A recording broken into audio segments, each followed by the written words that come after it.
Okay, this is a video on how to do a product replacement order. Of course, once you log into Mary Kay InTouch, you're going to go to the ordering screen, and then you'll see a little button that says product replacement. Click on that.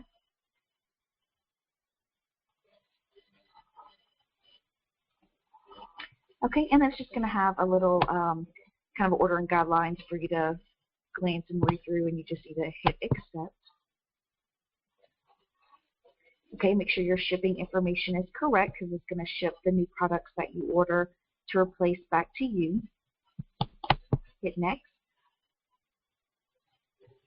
Customer information. So here's where you'll enter in. I'm just going to put my own information because I'm not going to submit this, but you will enter in the information of your customer.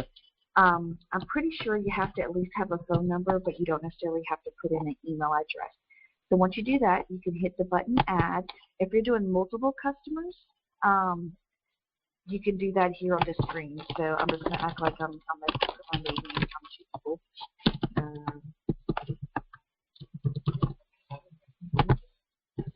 Okay, so that way I can show you if you're doing two people. Okay, so I have the customers here. Hit Next.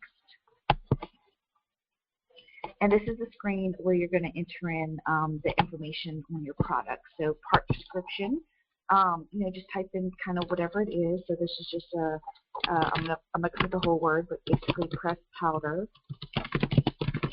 beige 1. The price of it is $14. The part number, the part number and the date code, or something that it's easier if you look it up kind of beforehand. Most products have it written on there where it's visible, but sometimes you kind of have to do a little research to figure out what the number is. So this one is right here on the container, so enter that in. I already have that because I'm doing it before. It's 1. And the date code, what it is a four numeral code.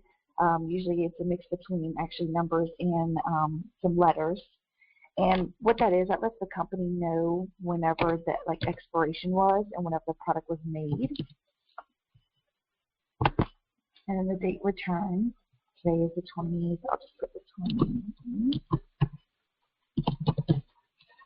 Okay, and then of course you need to select the reason why, and there's a lot of different options. For this one, let's just do color shade. But it didn't match. We don't want the color. Okay, and since I did, now if I only did one customer, it will automatically have the customer's name right here, but since I put 2 in on the first screen, you need to drop down and select which one is the correct one. So once you enter in all the information, select Add.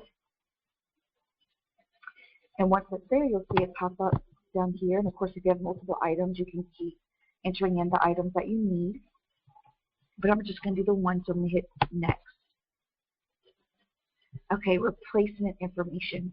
So depending on what you were replacing the product with, if you were just replacing it with the same color, obviously you would just do the same part number. But say, for instance, I got beige 1, and they really want beige 2, and I don't have a beige 2, then I would want to order technically the beige 2 color to replace this beige 1, so that way I can give it to my customer. But if I had beige 2 in stock, and I just went ahead and already gave my customer the beige 2, I would want to reorder the beige 1, so that way it can replace my inventory. So I'm just going to go ahead and select the same code. It already popped up for the beige 1, so I'm getting the same exact thing back that I ordered before. And then select Add.